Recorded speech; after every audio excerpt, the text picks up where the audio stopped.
पितृपक्ष सुरू झाला की कावळ्याचा भाव एकदम वधारतो। एरवी अशुभ अमंगल मानल्या जाणाऱ्या कावळ्याला अगदी अगत्याचे अन्न भरविण्यात येते।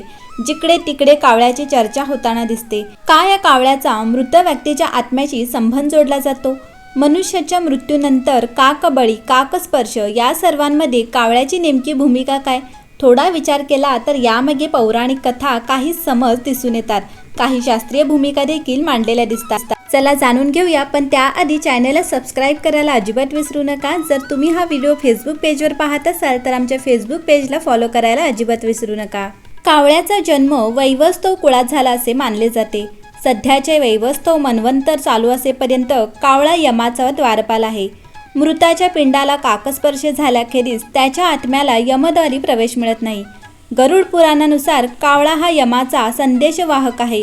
हिंदू पुराणानुसार कावळा हा देवराज इंद्र याचा पुत्र जयंत याने प्रथम कावळ्याचे रूप धारण केले।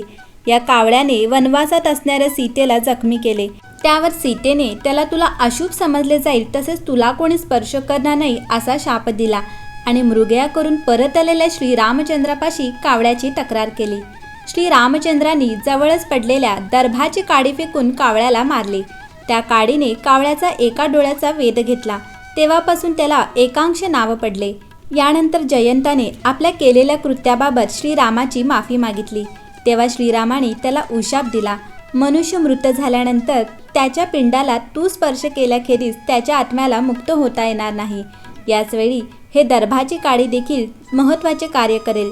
तेव्हापासून कावळ्याला गृहस्थ आणि पितृ यामध्ये दिलेला पिंड आणि पाण्याचे वाहक समजले जाते। खरे तर आपण आपल्या भोवती दररोज बरेच पक्षी पाहतो।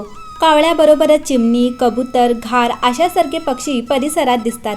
परंतु कावळा सोडून इतर पक्षी कधीच पिंडाच्या भोवती घुटमळताना आपल्याला दिसत नाहीत। मोकळ्या जागेवर ठेवलेल्या पिंडाला खरे तर कोणताही पक्षी भक्षण करू शकतो, परंतु असे होताना दिसत नाही। कावळ्याला एक विशिष्ट दृष्टी असते। मान तिरकी करून डोळा एका बाजूला फिरवून जेव्हा कावळा बघतो तेव्हा त्याच्या दृष्टीस एक वेगळा आयाम प्राप्त होत असावा, ज्यामुळे त्याला मानवी नेत्रापेक्षा वेगळे आणि अधिक काहीतरी दिसते। कावळ्याला वायस असे देखील म्हणतात। पंचमहाभूतांमधील वायूचे तो प्रतिनिधित्व करतो। शास्त्रानुसार मनुष्य मृत्यू पावल्यानंतर त्याचा आत्मा वायुरूप असतो आणि खरी गोष्ट अशी आहे की मृत्यूनंतर मृत व्यक्तीचा वायुरूप आत्मा पिंडाला धरून बसतो आणि त्याच्या इच्छापूर्तीचे वचन मिळाल्याखेरीज तो कावळ्याला पिंडात स्पर्श करू देत नाही, प्रतिरोध करतो। इथे कावळ्याची वैशिष्ट्यपूर्ण दृष्टी, आत्म्याचे वायुस्वरूप आणि कावळ्याचे वायस नाव या सर्वांची संगती लागताना दिसते। मृत मनुष्याचा आत्मा जेव्हा मोक्षासाठी तळमळतो तेव्हा कावळा त्याला स्वर्गाचा दरवाजा खुला करून देण्यासाठी मदत करतो। मृत्यूनंतर देखील माणसाची अन्नावर वासना राहते, परंतु आता त्याच्याकडे अन्न भक्षण करण्यासाठी माध्यम नसते। त्यामुळे मनुष्य प्राण्याचे प्रतीक मानून पिंडदान विधी केला जातो। त्याद्वारे आत्म्याला शांती सद्गती मिळते असे म्हणतात। पूर्वी घरातील एखाद्या सदस्याच्या मृत्यूनंतर घरात काही दिवस चूल पेटत नसे। तांदळाच्या पिठाच्या दुधात भिजवून केलेला गोळा पिंड म्हणून वापरला जात असे। आजकाल शिजवलेल्या भातामध्ये काळे तीळ, तूप मंत्रपूर्वक मिसळून त्याचे पिंड बनविले जातात। असा या यमलोकाशी संबंध असणारा कावळा उग्र आणि न्यायी असणाऱ्या शनिदेवाचे वाहन देखील आहे। कावळ्या या पक्षाविषयी खूप सारी नकारात्मकता आढळून असली तरी त्याच्या ठायी चातुर्य, चाणाक्षपणा, धैर्य आणि शहाणपणा हे गुण आढळतात। लहान बाळाला पक्षी जगताची ओळख करून देताना काऊपासून होते। कावळ्याच्या विशिष्ट दृष्टीला अनुसरून कावळा डोळ्यासमोर डोकावत नाही ही म्हण सार्थच वाटते। मनुष्याने टाकून दिलेले अन्न, खरकटे यावर गुजराण करणारा कावळा पर्यावरणाची स्वच्छता राखत असतो। पाण्याच्या जवळ त्याचे वसतिस्थान असते।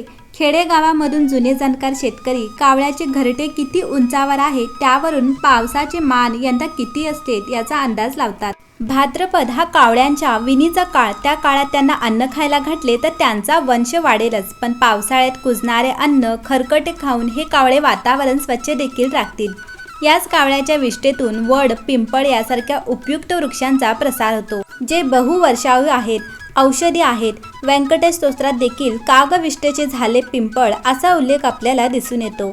मानवाने निसर्गावर केलेले अतिक्रमण पर्यावरणाचा ऱ्हास करत आहेत। मानवाने पर्यावरणाविषयी अजूनही आपली जबाबदारी ओळखली नाही तर हे पण कावळे नष्ट होतील आणि मग उरेल ती फक्त दर्भाची काडी।